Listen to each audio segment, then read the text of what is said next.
Greetings to all of y'all from wherever you are in the world. Greetings to all of y'all. I hope you guys are well.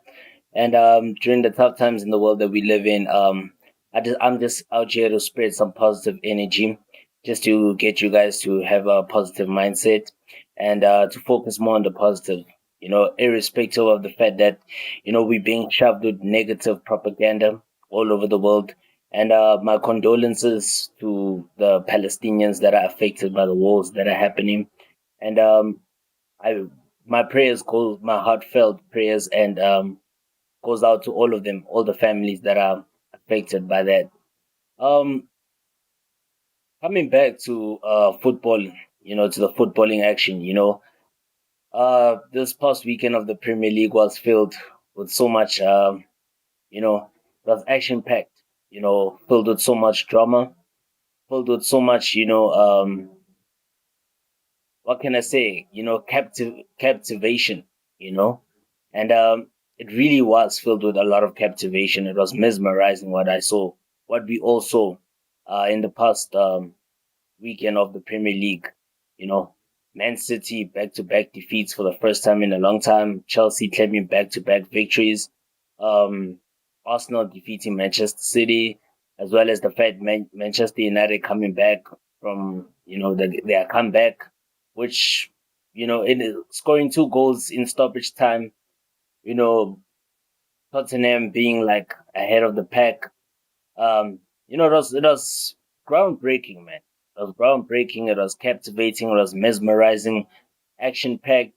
You know, um, that's exactly why we all love the Premier League. You know, from all of us, all footballing fanatics from across the world, from South Africa all the way to India, to China, to the United States of America, to Canada, Brazil, everywhere around the world, even including the United Kingdom and as well as Britain, everywhere around the world, in every corner of the world, every footballing fanatic loves the Premier League because of its competitiveness, because of so much action. There's so much action to look forward to.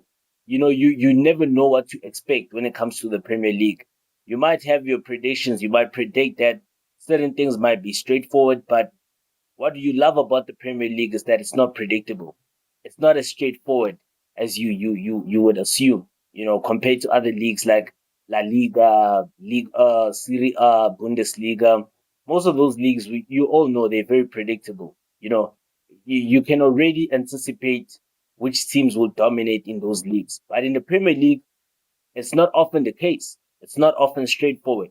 Yes, I know Man City has made it seem like it's straightforward over the past few years, but in this season, this current season that we are in right now, which is the 2023-2024 Premier League season, not as straightforward as many people seem as it seems, man. Yes, I know it's still the beginning. Only 8 games have been played, but um, it's not as straightforward as most of us would think. Most of us would think, no, maybe City would defend their title again. No, um, perhaps not.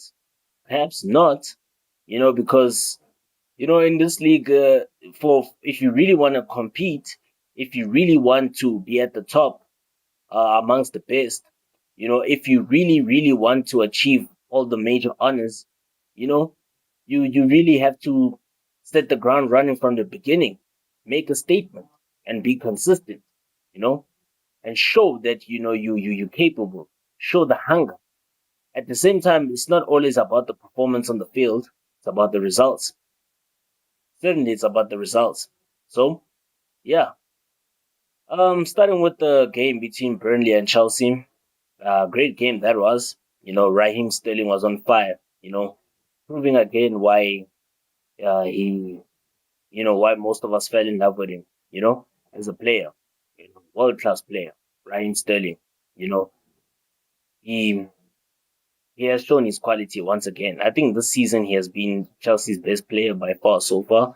Um, Regardless of the fact that Chelsea hasn't had the strongest of starts this season, considering the fact that Chelsea have already lost 3 games in 8 fixtures in the Premier League so far. So that's not actually good enough for a team that really wants to.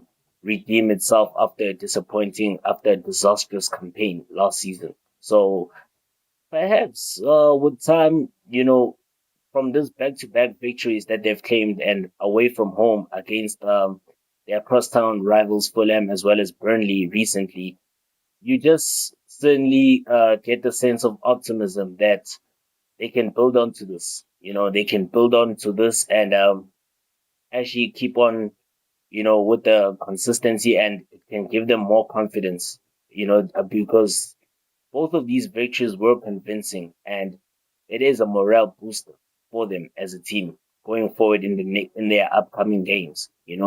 As well as they also still have to play in the League Cup. So um, there is a great sense of optimism that maybe Chelsea can bounce back this season, perhaps maybe finish occupy a European spot by the end of the season, even though currently they languish in 11th place after 8 games. They languish in 11th place after 8 games.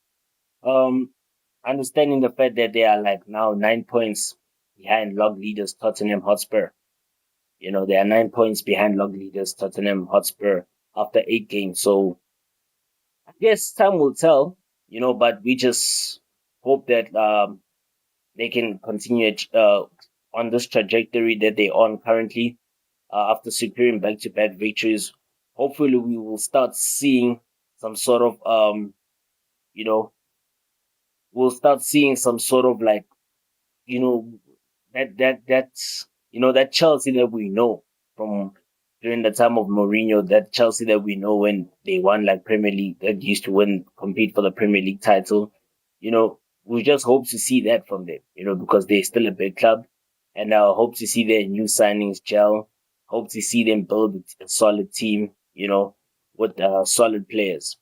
Even though from my own opinion, from my own perspective, I still sincerely believe that the absence of Christopher Nkunku, their latest signing from Leipzig, has actually affected them so much because Nkunku is a playmaker, right? Nkunku is a playmaker. He's got pace. He's got he's got the ability to score goals. He's got the ability to dribble past defenders. He's got the ability to take on the defenders and take the risks for the team. He's got the ability to create chances out of nothing. You understand? He's got the pace. He's got the aerial ability as well. As short as he is, but he's a he's a menace to defenders. And I could see when I was watching Chelsea in the preseason. As you watch Chelsea in the preseason, Nkunku was the key player. You could see he was the key player, and he was going to play a pivotal role in Chelsea's season. But his absence, I think, has actually kind of affected Chelsea a lot. In terms of that creative spark, where now they had to rely on some of their youngsters like Conor Gallagher, who's not really at the level of Christopher Nkunku, but he certainly has some potential because he's an academy graduate as well, and as well as you still see Enzo Fernandez doing well in the midfield. Um, yeah, there are still some players that need to gel within the Premier League that need to gel together. We saw even Mudryk scoring his first goal against Fulham, so that was also a big morale booster for him, considering the fact that he has been through a lot on and off the pitch, as well as the fact that with the ongoing war that's happening in his home country, Ukraine, it might have actually it might have actually even affected him psychologically, in terms of him, um, in terms of bringing him to his best, in terms of bring out the best of him, in terms of enabling him to be more effective for the Chelsea team. So back to the game between Burnley and Chelsea, it was a convincing victory for the Londoners, traveling to Burnley. Burnley took a short lead in the 15th minute thanks to French youngster William Wilson Ordebert, as he was set up nicely by on-form South African striker Lyle Foster. William or Wilson, I meant to say Wilson, young French forward who was recently signed this season. Wilson Ordebert put Burnley ahead in the 15th minute after being set up by South African striker Lyle Foster, who has also who has also been on form fine form this season.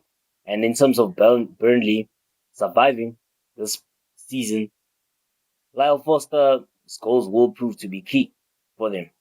You know, he already has got like 2 or 3 goals so far in the Premier League, which is actually good, which is actually decent for a newly promoted side. You know, so remember, bear in mind as well, Burnley have only won one game so far this season. They've only won once so far this season. So hopefully, with time, they can actually really bounce back.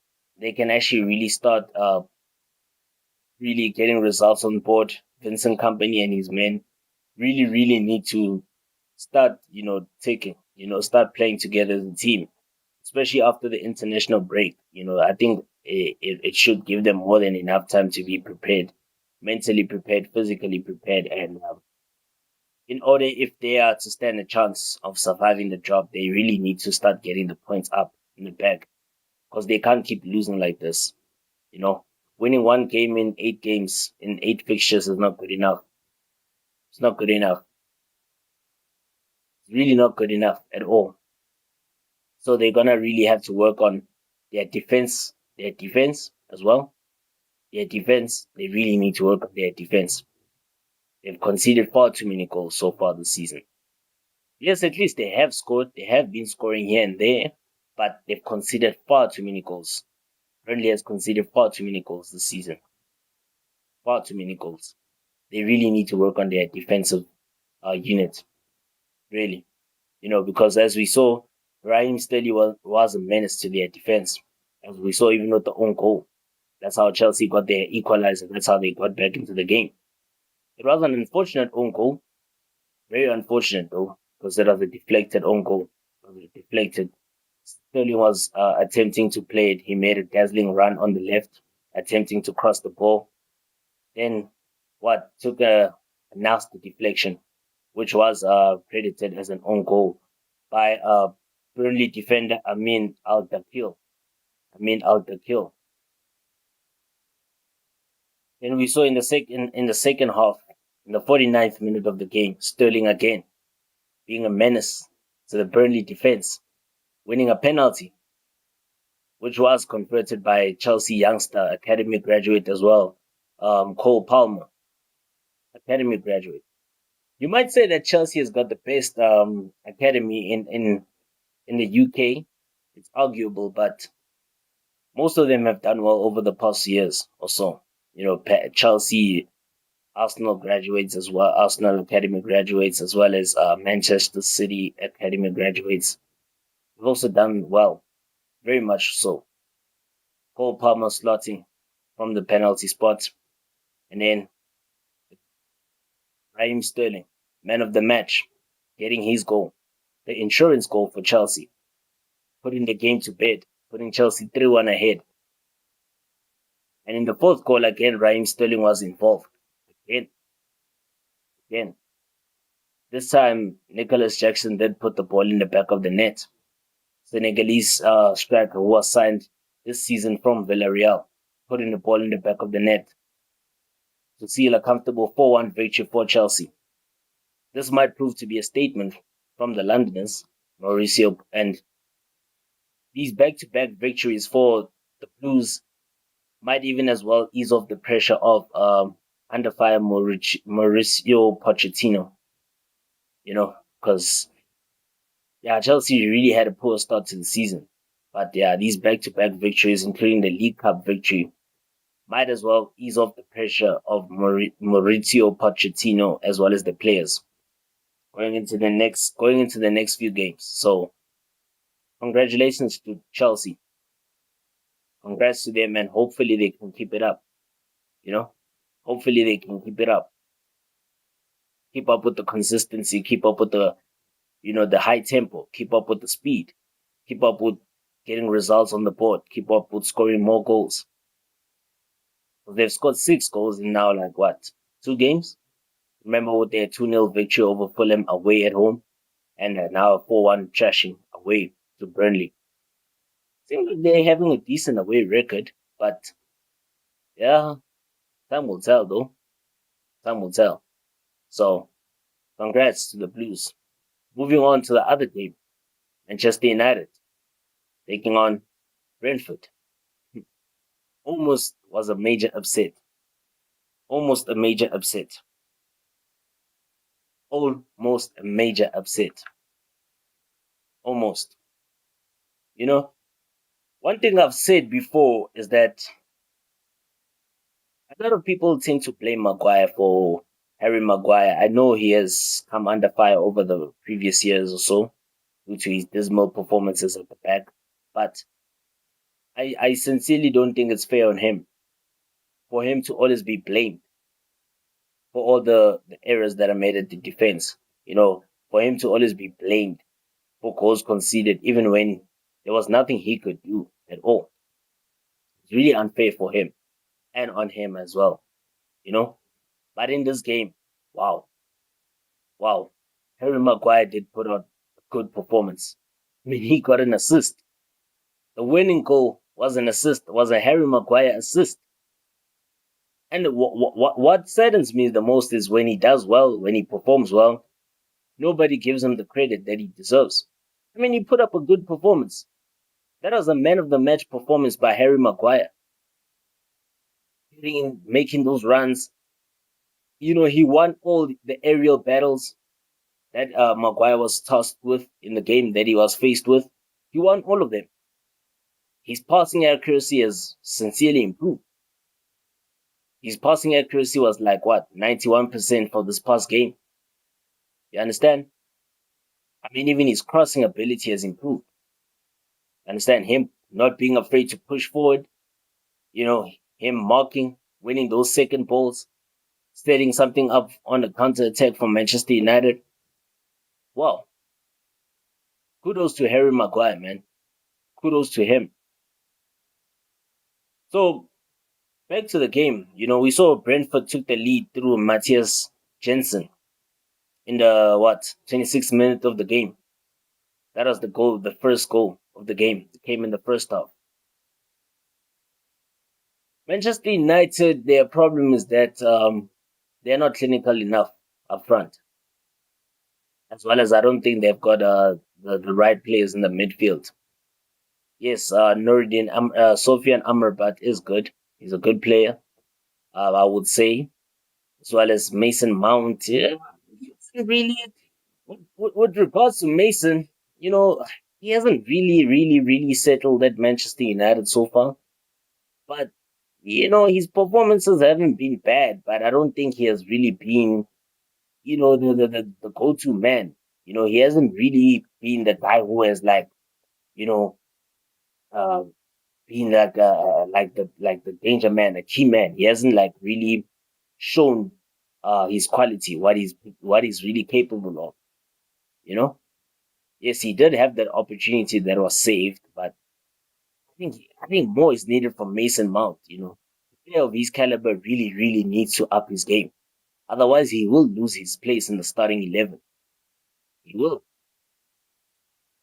He will literally lose his place, including Rashford, because with Rashford being replaced in the game, to me it didn't come as a surprise. Because I don't think Rashford was in the game. I don't think he was effective enough. Manchester United's attack was really not solid at all. It really wasn't clinical enough. It really was not pivotal enough to hurt the Brentford defense. Yes, Hoyland tried. Yeah, Hoyland really tried. He really tried to set some things up. You know, I'm actually seeing Hoyland being a striker who is starting to adapt to the Premier League game. You know, his ability to hold the ball, his turning ability. Once he turns, wow, that is also commendable. You know, his turning ability, his ability to keep the ball at his feet, hold the ball in order to set something up. I just sincerely believe that he needs to also really work on his game. In terms of playing as a team, gelling with his other teammates, because I feel like sometimes he has a tendency of just being a bit selfish, not passing the ball when necessary, wanting to do it all on his own. At times, I don't think it's necessary. You should also sometimes keep your head up, look at other players who are in a better position to put the ball in the back of the net. It shouldn't always be you making the headlines. So what? Kudos to Manchester United. Scott McTominay coming off the bench. And now he's also been under fire so many times, you know, saying that, alongside Harry Maguire, they play well for their national teams, but when it comes to the club, they don't replicate the same performance. And wow, boy oh boy, Scott McTominay showed up, netting a brace in just the space of 4 minutes. Remember the 7 additional minutes that were added. Scott McTominay getting a brace. Major comeback from Manchester United. It's the first time Manchester United have come back from a losing position since that incredible comeback against Nottingham Forest in August when Manchester United were 2-0 down at Old Trafford to seal a 3-2 victory. They did it again against Brentford, coming from a goal down to secure a 2-1 victory.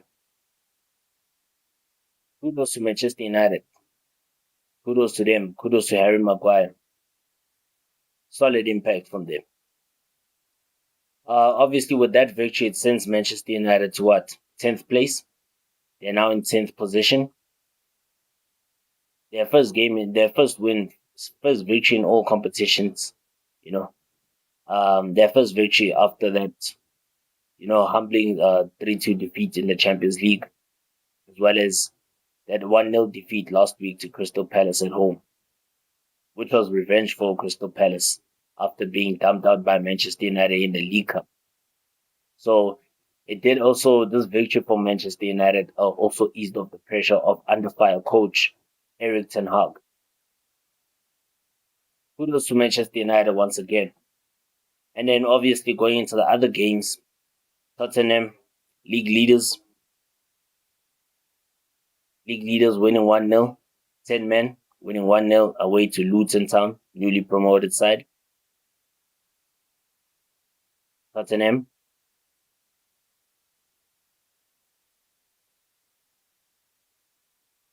Sorry there.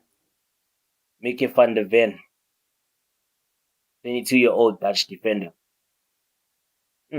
22-year-old Dutch defender getting the decisive winner in the first half.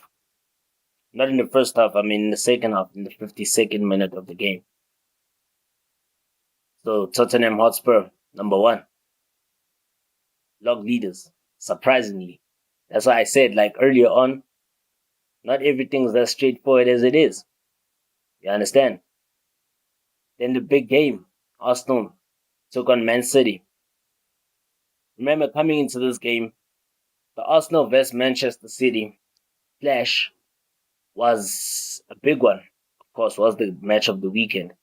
And understanding the fact that coming into this one, Pep Guardiola has got an incredible record against Arsenal. I think Arsenal are one of his favorite opponents. And as a City manager, he has never lost a single game at the Emirates. He's never lost a single game at the Emirates. Not even a single league game at the Emirates. He's won in all 12 games at the Emirates since taking over Manchester City. Coming into this one, Arsenal were without Bukayo Saka for the first time in 88 Premier League games. They were without their talisman, Bukayo Saka, for the first time in 88 Premier League games. Manchester City, on the other hand, were without KDB, Kevin De Bruyne. They were without Rodri, which you could see Arsenal had to really pounce on that, and you could see it did affect Manchester City's game because Manchester City lacked that creative spark. They were not creative enough in their midfield. Yes, they played with Foden, they played with the young Lewis, they played with Kovacic, and remember Kovacic was on thin ice. He was supposed to get a red card in the first half, but he didn't, And considering the fact that Kovacic was on a yellow card, he couldn't play effectively, because now he had to tread carefully on how he plays. Erling Haaland didn't even have a single sniff at goal. So Arsenal, kudos to them for keeping the Norwegian talisman at bay. And guess what? Gabriel Martinelli scoring his first Premier League goal in 12 games. And It was a combination of the substitutes for Arsenal that combined to secure the victory for the Gunners. Kai Havertz combining with providing the assist to Gabriel Martinelli, who slotted home the winner for the Gunners and sent the Emirates Stadium into a frenzy. So, with that being said, that has City have now lost back to back league encounters for the first time in a while, as well as now it's the North London teams that are unbeaten after 8 games. Both those, it seems like these North London teams are making a statement. They are yet to lose a game so far in 8 games, and they are occupying the top two positions. It's pretty much interesting. Interesting. Yes, it's early. It's early days of the season, but it's interesting. Interesting. Interesting.